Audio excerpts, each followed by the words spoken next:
And so if we are authentic, right? I used to. Anybody ever study A Course in Miracles? So way back when, I guess maybe 20 years ago, I was studying A Course in Miracles, and there were these little chat rooms where you could go and talk with people. And I would say, 'cause I was a different person back then. Oh, I had a rough day, I lost my temper and blah, blah, blah, blah, blah. And it would be like a series of comments that were, you're never upset for the reason that you think. And people just commenting with platitudes and like they've never lost their temper, they don't do this, they're far beyond that.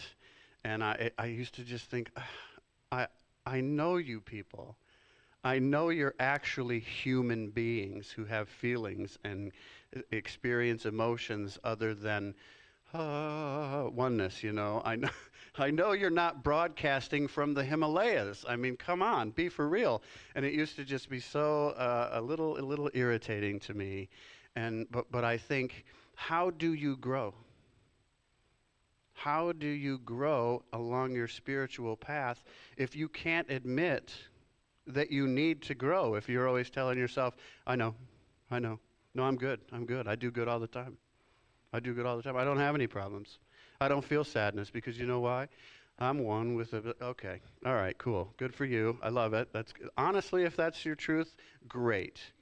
But if you happen to be having a human experience, have that human experience and say you're having that human experience and embrace your human experience and don't spiritually bypass your human experience. Be who you are and let what's coming up for you show you the way. I am teaching a new 10-week class. It starts on June 25th. This is a commercial now.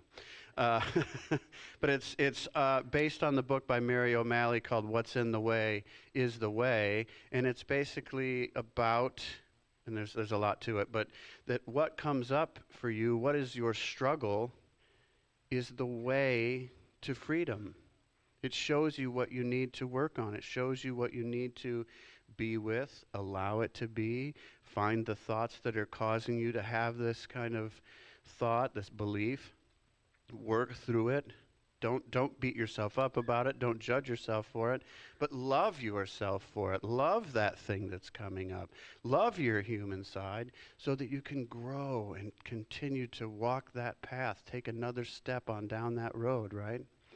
So if we can't be authentic, then we can't grow. If we can't be honest with ourselves, then we can't grow. I feel like I haven't taken a breath in 15 minutes.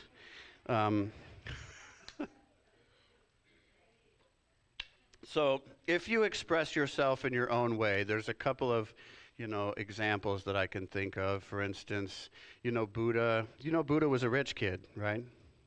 Buddha was a rich kid. And then he decided to sneak out. That's what we do. And he saw some things, people dying and people with disease and old people and things. And he's like, oh, what is this? I thought everything was perfect. I thought life was great.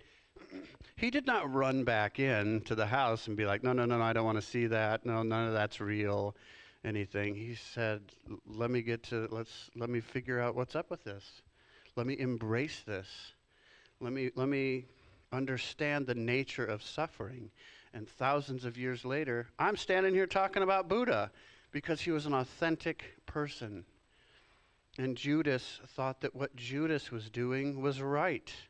I don't know why he thought what he was doing is right. I'm waiting for them to tell me on The Chosen. I don't know if you watch that TV show, but it's a great TV show. But he thought that what he was doing was right. And it did serve a purpose, did it not? It served that story. Christ ended up, having a rough go of it after that. But that ends up being the reason that we still talk about, well, part of the reason, but that ends up being, a good part of the story why we end up still talking about Jesus and how he needed to make that point that, hey, don't worry about it. There's one power, and I'll show you that there's one power. So be yourself. Be yourself. Betray people if that's what you need to do. I guess that's my message today is betray people if that's what you feel like doing. It's all right. No. Try not to betray people. But if you do betray people, don't beat yourself up. And if you do beat yourself up, don't beat yourself up about it. So I want to end, I'll just end with this. Well, two things. First, let me say, should I say that now? Yeah. So let me just say quickly, you know that Reverend Karen's time with us is coming to an end at the end of July. Bless you. And she will be here at the end of June, on June 29th. She'll be speaking. And then after that service, she's going to do a workshop called We Need to Talk, or We Have to Talk, where she's going to talk about the changes and the transformation, the transitions that are going on here. And she wants to, hear from you. If you have feelings about what's going on, she wants to hear about it. And if you have feelings about what's going on and you don't want to wait, talk to a practitioner or call her. She's with us until the end of July. So take advantage of that. And I also want to say that on June 28th, she's going to be doing a barbecue. It's going to be around 5 or 5:30. She'll be here cooking food and all that sort of thing. So take advantage of that and spend some time with her there. So that also was a commercial. Now back to our regularly scheduled program. There is this podcast in terms of, it's called the Telepathy Tapes. Anybody know about it? I know some of you, I've told you about it and you've listened, yes. All right, Osi. So, if we are living authentically and we are allowing ourselves to be, we need to allow everybody else to be what they are. And sometimes I think it's good for us to say, I don't know everything, as we talked about last week. I don't know. So what this Telepathy Tapes podcast talks about, there are these nonverbal children. And the children that they focus on in this podcast, they're autistic and they're nonverbal. They don't speak. But they're called spellers. Is it spellers? I think they're called spellers. And they use different means of spelling out or communicating what they want to say. And what they have found is that these kids are talking to their caregivers and are talking to one another telepathically. For real. And they test it, and you can hear about it on this podcast. They test it, and it's incredible. And what these kids say is there's a place that they go to, and they call it the Hill. And it's not really a place. It's an experience. But they join. Thousands of kids from all over the world join in this place, and they, what do they say?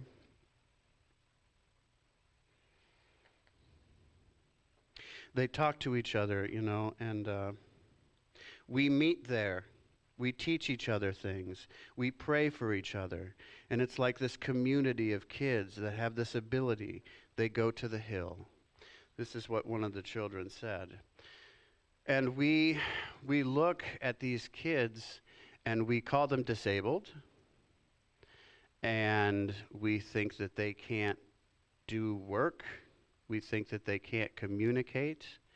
And in fact, they are brilliant and beyond brilliant. And so what I want to do is I want to read you some of their words, some of the things that they say. They say, I think everyone should know that we are inside of these uncooperative bodies. I am here. I hear and understand you.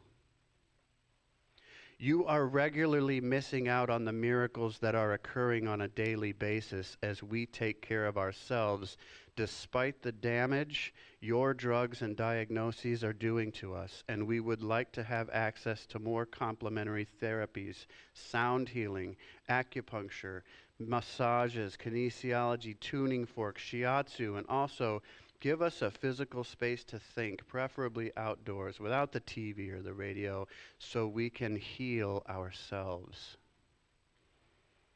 I want them to see us in a different light. I am an intelligent man with remarkable spiritual gifts. I wish they would presume competence in non-speakers.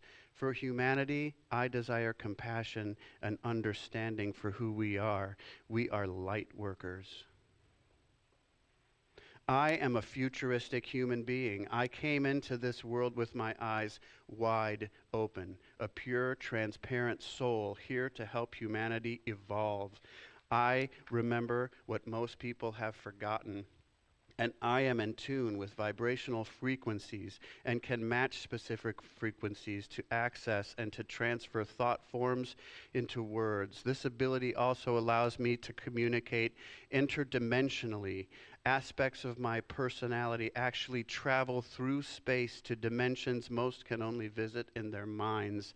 They are as natural to me as your typical human story is to you.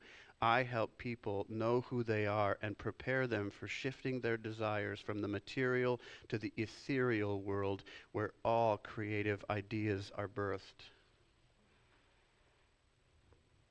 They're talking about things that we talk about.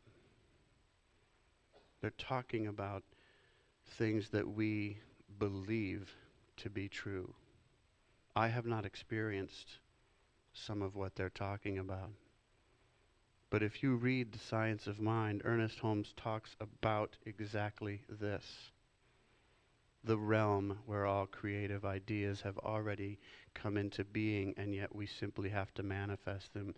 The one mind where we can meet and communicate and share all knowledge.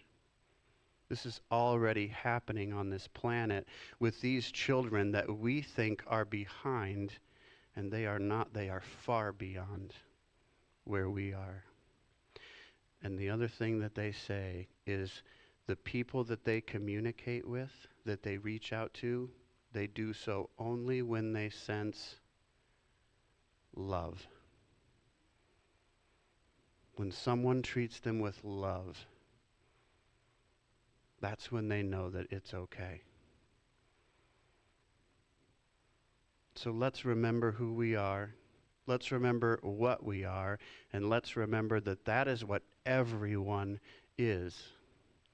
Let's ourselves live authentically. Let's let everyone else live authentically. Let's assume that everyone else is a unique expression of the one and not a mistake.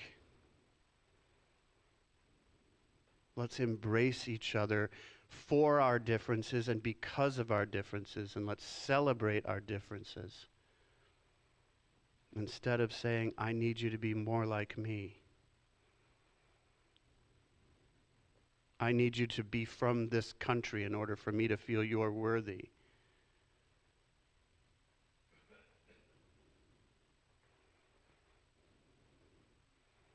I want goodness. You want goodness? Let's have it. Let's have it. Everybody online, whenever you're watching, at any space and time, I know you want goodness. Let's have it.